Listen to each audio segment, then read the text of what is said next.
Mas o que é a Lei Complementar 214? De forma bem resumida, tá? O que é? É uma lei que ela regulamenta os novos tributos que vão entrar no lugar de outros, tá? Detalhando as regras de funcionamento. Então, a Lei 214 é isso. Ela traz os novos tributos que vão entrar no lugar dos que já existem. Então, os que já existem, gradualmente eles vão saindo, tá? E ela detalha essas regras. Como é que vão funcionar essas regras? Qual é o objetivo, Fabi? O objetivo é regulamentar o imposto sobre bens e serviços, a contribuição sobre bens e serviços e o imposto seletivo. A lei do imposto seletivo, por exemplo, né? A lei não, o imposto seletivo, ela vai estabelecer aí, por exemplo, alíquota zero para a cesta básica nacional e alíquotas reduzidas para serviços essenciais, como, por exemplo, transporte público, educação e saúde. Então, se você tem em um MEI que é transporte público, que é educação, que é saúde, ele indo para o Simples Nacional, ele indo para o lucro presumido, ele vai poder ter aí o quê? Ele vai poder ter uma redução na base se ele estiver dentro, né, com os quinais nessas atividades. E isso é importante você saber, tá? Então, a Lei 214, ela regulamenta os novos impostos, perfeito? O que é o IBS e CBS? O tempo todo a gente não vê na televisão, não vê na internet, nesses sites, né, de notícias, o IVA dual, e muitas vezes a gente escuta isso e não sabe o que é. Então você, meu colega contador, né, minha colega contadora, precisa entender bem o que é o IVA dual. E o IVA dual nada mais é do que IBS e CBS, gente. CBS, Contribuição sobre Bens e Serviços, e IBS, Imposto sobre Bens e Serviços, tá?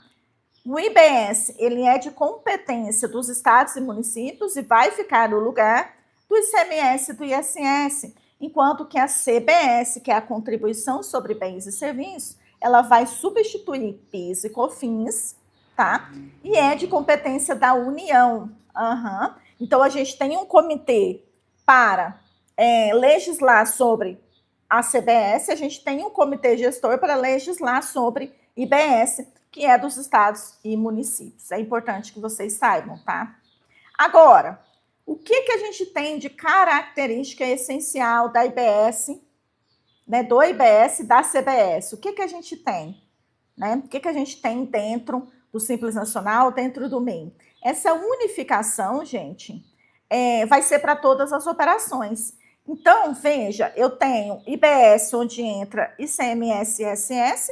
Então, a partir de 2033, eu não tenho mais ICMS e ISS, porque funciona IBS e CBS. E também eu não terei mais, tá, PIS e COFINS, porque começa a funcionar a CBS. Então, tudo se unifica igualmente em todas as operações.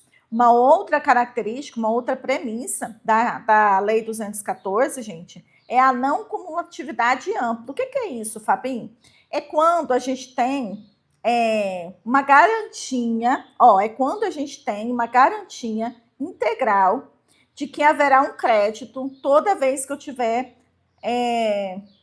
bens, toda vez que eu tiver aquisição de bens. Eu tive aquisição de bens, eu vou ter aí a garantia de um crédito integral. Só que esse crédito ele só vai poder ser aproveitado se lá na ponta, né? Se lá no começo de toda essa operação, esse contribuinte ele pagou. Se ele pagou na operação anterior, você vai ter direito ao crédito integral. Se ele não pagou, você não terá direito. E nós temos também aí uma surpresa, que é a incidência no destino, onde o tributo passa a ser cobrado no destino da mercadoria ou do serviço. Hoje é muito comum que as empresas se instalem em cidades onde tem ali uma isenção do ISS ou uma menor carga tributária do ISS.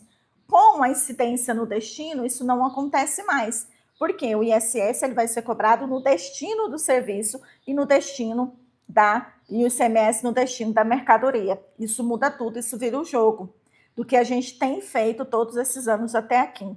Então, entender a não cumulatividade ampla e a incidência do destino vira o jogo. E eu tenho que entender isso para poder informar aí para o meu cliente, tá?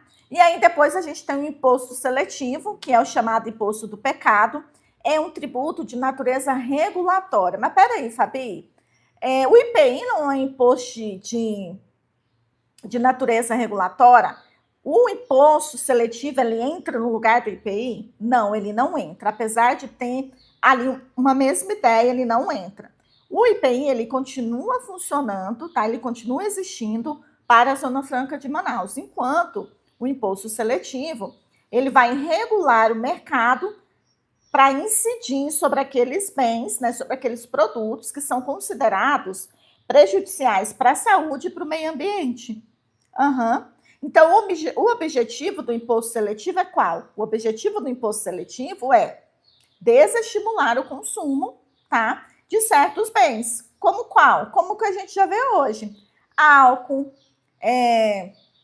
cigarros, algumas bebidas energéticas. Uhum. Então, assim, ó, presta atenção aqui comigo. Presta atenção aqui comigo, tá?